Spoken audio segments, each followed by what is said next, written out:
महाभारत का युद्ध में श्री कृष्ण पांडवों के पक्ष में थे, परंतु उन्होंने युद्ध में शस्त्र नहीं उठाने का निर्णय लिया था। वहीं श्री कृष्ण की नारायणी सेना कौरवों की ओर से लड़ रही थी। युद्ध में कभी कौरवों का तो कभी पांडवों का पलड़ा भारी लगता। महाभारत के युद्ध में कुरुक्षेत्र की रणभूमि पर श्री कृष्ण ने प्रत्यक्ष रूप से शस्त्र नहीं उठाए, लेकिन अर्जुन का सारथी बनकर श्री कृष्ण युद्ध भूमि में अर्जुन का मार्गदर्शन करते रहे। द्रौपदी के भाई धृष्टद्युम्न पांडवों के सेनापति थे, वहीं कौरवों के तरफ से गंगा पुत्र भीष्म सेनापति थे। उनके नेतृत्व में युद्ध लड़ा जा रहा था। कौरव दल पूर्ण बल से युद्ध करने के बाद भी 5 पांडव में से किसी का भी बाल भी बांका न कर पा रहा था। कौरवों के प्रधान सेनापति भीष्म 10 दिनों तक पांडव सेना पर भारी पड़े थे। प्रतिदिन भीष्म हजारों सैनिकों को मार रहे थे, परंतु दुर्योधन भीष्म पितामह पर कहीं न कहीं संदेह कर रहा था। उसे लग रहा था कि पितामह भीष्म जानबूझकर पांडवों का साथ देते हैं और उन्हें मारना नहीं चाहते। यही सोचकर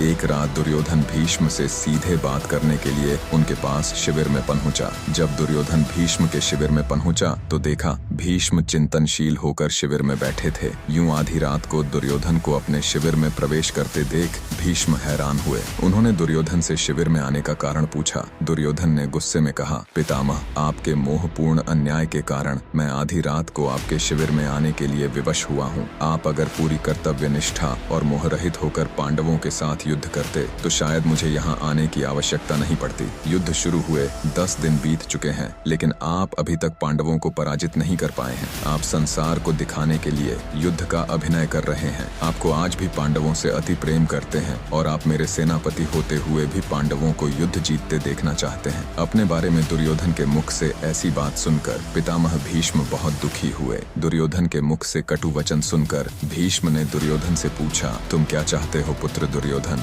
दुर्योधन ने कहा, पांडवों की मृत्यु, और इसके लिए आपको अपनी दिव्य शक्तियों का प्रयोग करना होगा। पितामह भीष्म ने अपनी शस्त्र विद्या का प्रयोग करते हुए सोने के 5 अचूक तीर निकाले और इसे अभिमंत्रित करके बोले, दुर्योधन, तुम व्यर्थ में संदेह करते हो। इन बाणों से कोई नहीं बच सकता। कल का दिन युद्ध का अंतिम दिन होगा। एक ही दिन में 5 पांडवों को इन बाणों से समाप्त कर दूंगा। फिर पांडवों के मरते हुए युद्ध का परिणाम तुम्हारे पक्ष में होगा। पितामह भीष्म की बात सुनकर दुर्योधन प्रसन्न हुआ, लेकिन अगले ही क्षण उसके मन में पितामह भीष्म के प्रति संदेह उत्पन्न हो गया। कपटी दुर्योधन भीष्म की बातों को सुनकर प्रसन्न तो हुआ, परंतु अब दुर्योधन को भीष्म की बातों में भी छल कपट दिखने लगे। दुर्योधन ने भीष्म से कहा, पितामह, आपकी योजना बहुत अच्छी है, किंतु मुझे फिर भी संदेह हो रहा है कि आप इतनी जल्दी और आसानी से पांडवों को मारेंगे। हो सकता है आप मोहवश या प्रेमवश उन्हें ना मार पाएं। अतः आप इन बाणों को मुझे दे दें। मैं युद्ध भूमि में आपको ये 5 बाण दूंगा और आपको आपके कर्तव्य की याद दिलाऊंगा। तब आप पांडवों का वध मेरे सामने कीजिएगा। दुर्योधन की बात सुनकर पितामह भीष्म ने 5 अभिमंत्रित बाण दुर्योधन को दे दिए।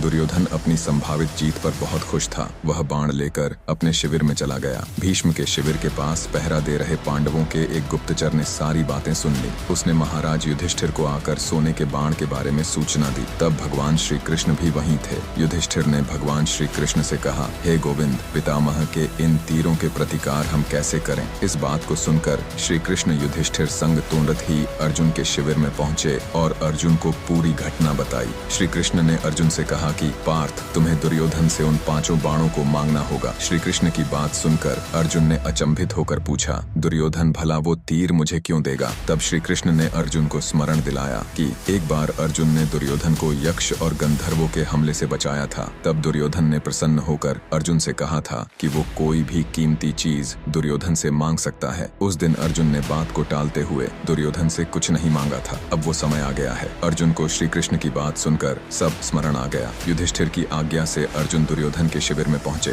दुर्योधन अचानक अर्जुन को अपने शिविर में देखकर सशंकित हुआ। अपनी शंका को छुपाते हुए जोर जोर से हंसते हुए दुर्योधन ने अर्जुन से कहा, आओ अर्जुन आओ, क्षमा मांगने आए हो क्या? तुम्हारे प्रिय पितामह ने जो तुम्हारी सेना के साथ किया उससे भयभीत हो क्या? इस रात्रि में आने का क्या कारण है? बताओ, क्या सहायता मांगने आए हो? अर्जुन ने कहा, भ्राता दुर्योधन, प्राणिपाद, सही समझा आपने। मैं आपसे याचना करने ही आया हूँ, परंतु मेरे मांगने से पहले ही आप उसे देने के लिए विवश हैं। दुर्योधन हंसता हुआ बोला, मैं विवश हूँ अर्जुन। याचक विवश होता है, दाता नहीं। परंतु कोई बात नहीं अबोध अर्जुन, तुम मांगो। अर्जुन ने दुर्योधन से वह 5 बाण मांगे, लेकिन दुर्योधन ने अर्जुन को मना कर दिया। तब अर्जुन ने दुर्योधन को क्षत्रिय धर्म स्मरण कराते हुए उस घटना को बताया। कैसे अपनी प्राण रक्षा के बदले दुर्योधन ने अर्जुन को कोई भी बहुमूल्य वस्तु देने का वचन दिया था। दुर्योधन ने अर्जुन से कहा, तुम कुछ और मांग लो, मैं यह नहीं दे सकता। तब अर्जुन ने कहा, यदि आप अपने वचन को पूरा नहीं करना चाहते तो कोई बात नहीं भ्राता। अब आपके पास कुछ बहुमूल्य है भी तो नहीं जो मांगा जाए। सामर्थ्य के अभाव में आपको पितामह के बाणों की आवश्यकता भी है। ठीक है, मैं चलता हूँ। अर्जुन के कटाक्षों से दुविधा में फंसे दुर्योधन ने कहा, रुको अर्जुन, किसके पास सामर्थ्य नहीं है? हम 100 हैं, तुम 5 हो। फिर न चाहते हुए भी